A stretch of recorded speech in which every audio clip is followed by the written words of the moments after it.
Imagine this. You're commanding the largest military force in human history. Victory in World War II seems guaranteed. Your armies are sweeping across Europe. Hitler is on the run, and everyone's planning victory parades. Then, in a single morning, everything falls apart. December 6th, 5:30 a.m. General Dwight Eisenhower wakes up to urgent whispers outside his headquarters. His aide's face is white with panic.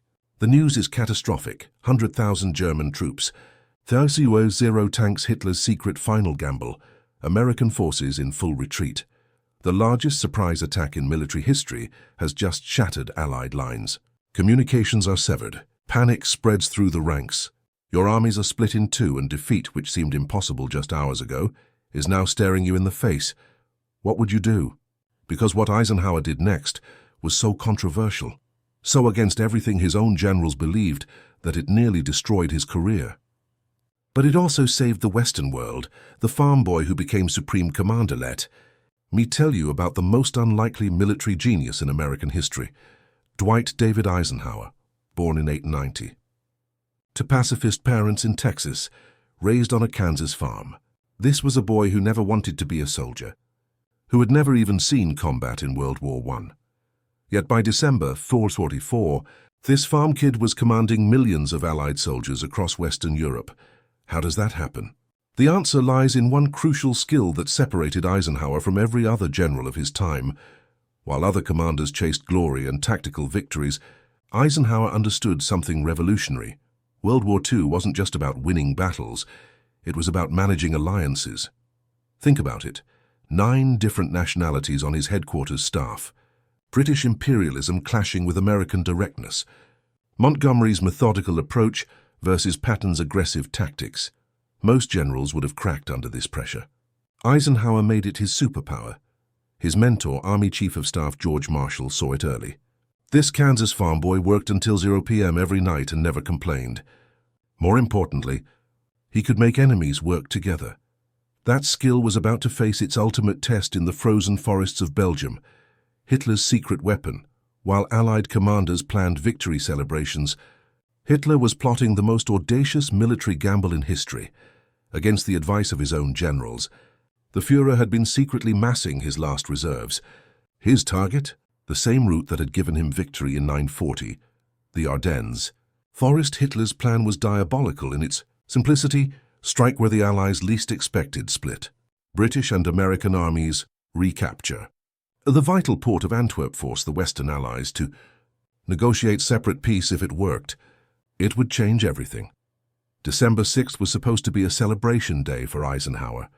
He'd just been promoted to General of the Army. He was planning to attend his orderly's wedding at Versailles. Victory seemed days away. Then came the urgent whisper that changed history. The moment everything changed. December 6, 944, more than 200,000 German troops and nearly 600 tanks erupted from the Ardennes forest like a steel tsunami. American forces were caught completely off guard. These weren't battle-hardened veterans facing the attack. Some divisions were depleted from previous battles. Others had never seen combat before. The situation was catastrophic. Communication lines, severed supply depots, overrun, panic. Spreading through ranks, German forces advancing 4 miles. From the Meuse River by December 9th, the unthinkable was happening. Hitler's gamble was working. But while his generals saw disaster, Eisenhower saw something else entirely, the mindset that changed everything. Picture this scene, December 9th, 944, Verdun, France. Emergency meeting. Eisenhower walks into a room full of panicking generals. The atmosphere is thick with defeat. American forces are retreating. German tanks are advancing. Everything they'd fought for is collapsing. Then Eisenhower says something that shocks everyone in the room. The present situation is to be regarded as one of opportunity for us and not of disaster. His generals thought he'd lost his mind, but Eisenhower saw what they couldn't. The Germans had abandoned their defensive positions. They were exposed, vulnerable. This wasn't a disaster, it was the chance they'd been waiting for. The question was, how do you coordinate a counterattack when your forces are split and communications are down? Eisenhower's answer would be the most controversial decision of World War II, Patton's impossible promise. "General Patton, how quickly can you attack northward to relieve the pressure?" The room went silent. Everyone knew moving large forces in winter conditions was nearly impossible. Most generals would need weeks to plan such an operation. Patton's response stunned the room. "I can strike on December 22nd with 3 divisions.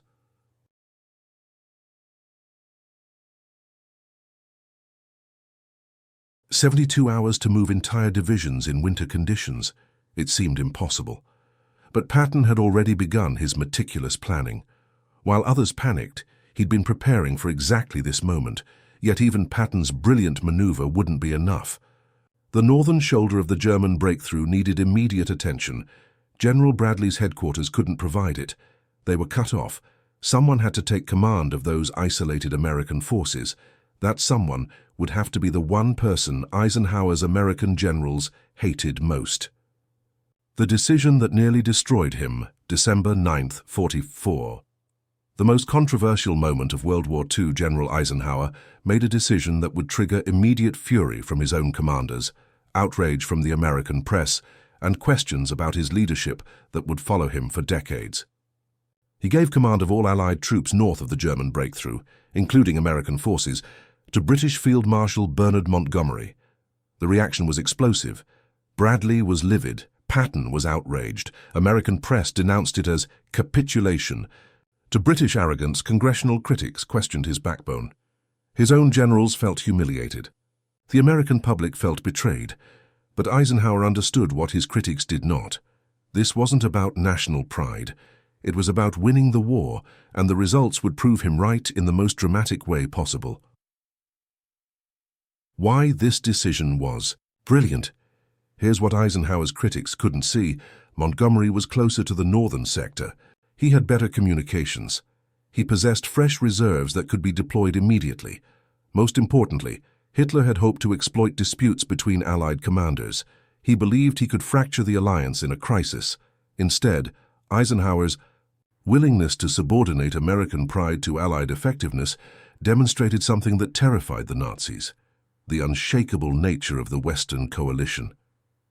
Within hours of taking command, Montgomery had moved British reserves south to cover Meuse River bridges, prevented German breakthrough, stabilized the entire northern front. The decision that seemed like weakness was actually pure strategic genius. But the real test was still coming. The order that changed history, December 22nd, 44 Eisenhower's order of the day as German forces pressed their advantage and Allied troops fought desperately in frozen foxholes. Eisenhower issued an order that would become legendary. By rushing out from his fixed defenses, the enemy may give us the chance to turn his great gamble into his worst defeat. So I call upon every man of all the Allies to rise now to new heights of courage, of resolution and of effort. This wasn't just military strategy, it was psychological warfare at its finest. Eisenhower had identified the fatal flaw in Hitler's plan. The Germans had made themselves vulnerable by abandoning their fortified positions. The weather, which had initially favored the Germans by grounding Allied aircraft, began to clear. American air power returned to the skies with devastating effect. And then came the moment that would define American courage forever. Nuts. The response that became legend. Bastogne, Belgium. December 22nd, 1944, the airborne was completely surrounded in this vital crossroads town. German forces had them outnumbered and outgunned. The situation was hopeless. The German commander sent a surrender demand. General Anthony McAuliffe's response became the most famous word in military history: nuts. That single word embodied everything about American fighting spirit.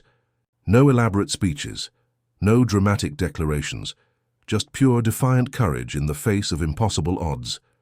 The surrounded paratroopers held their ground.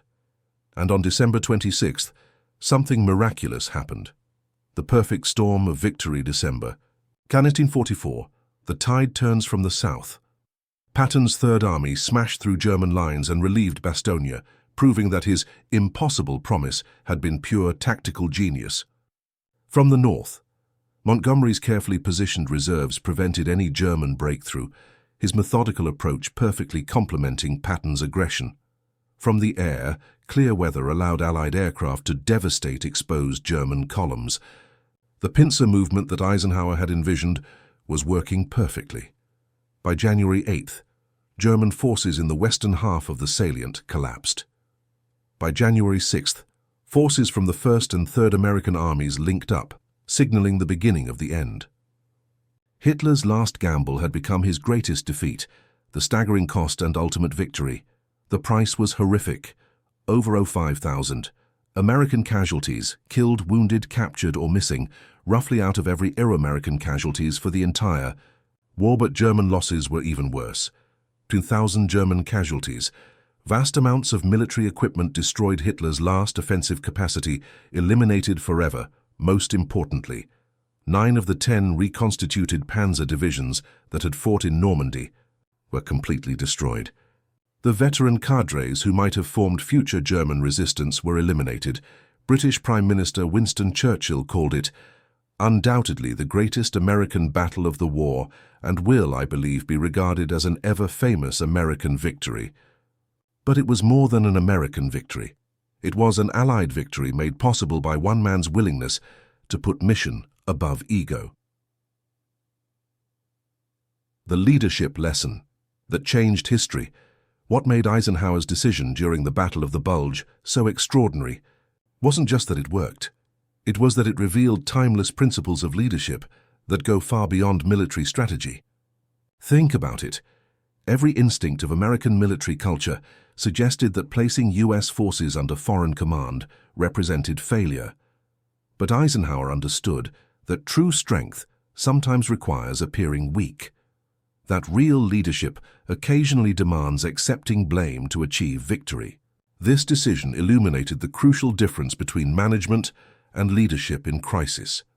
A manager would have followed established chains of command, worried about bureaucratic sensitivities, called meetings to discuss options while German tanks advanced. A leader recognized that extraordinary circumstances required extraordinary measures, that protocol must yield to effectiveness when lives hung in the balance. Eisenhower chose results over popularity, mission success over personal comfort. The deeper meaning.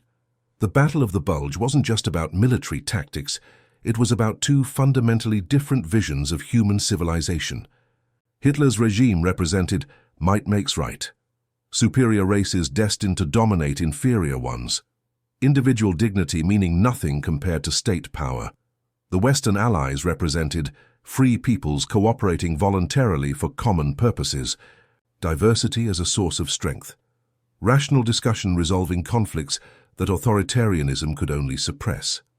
Eisenhower's willingness to subordinate American pride to Allied effectiveness embodied these principles in action. The soldiers who fought in those frozen forests, GIs from farms and factories, suburbs and cities, proved that democratic societies could produce warriors as tough and determined as any totalitarian regime. They fought not because they were compelled by fear, but because they understood what they were fighting for. The ultimate victory, May 7th, 1945, 2 a.m. Reims, France. Eisenhower stood in a schoolhouse watching German officers sign the unconditional surrender that ended World War II in Europe. The boy from Abilene, who had never wanted to be a soldier, had become the architect of the greatest military victory in American history. The war that had consumed the world for 6 years was finally over. But victory had come at an extraordinary price. More than 300,000 American soldiers died in combat. Nearly 500,000 British troops lost a staggering 7.5 million Soviet troops killed. His decision during the Battle of the Bulge to place Allied effectiveness above American pride had embodied the spirit that made victory possible. The legacy that lives today. Today, as we face new challenges requiring international cooperation, Eisenhower's example remains powerfully relevant. He understood that true strength comes not from insisting on doing everything yourself, but from building coalitions strong enough to overcome any challenge. In those frozen forests of Belgium, when American forces were pinned down and defeat seemed certain, one man's willingness to make an unpopular decision saved the Western Alliance and changed the course of history. The Germans had them surrounded. Communications were severed. Panic was spreading. But Eisenhower's controversial order gave Montgomery command of the northern sector. Patton struck from the south, and Hitler's last gamble became his greatest defeat. Sometimes the most important battles are won not by generals who seek glory, but by leaders who understand that victory belongs to everyone, or no one at all. As Eisenhower had written in his D-Day order, "We will accept nothing less than full victory." In the Ardennes forest, faced with his greatest test, he delivered exactly that. Full victory achieved through the kind of leadership that puts mission above ego, alliance above nationalism, and ultimate victory above temporary pride. The tide had turned because one man understood that the greatest strength lies in unity, even when that unity requires the hardest decisions of all. The controversial decision that nearly destroyed Eisenhower's career became the defining moment that saved the free world. Sometimes, the most important victories require leaders brave enough to be hated for doing what's right.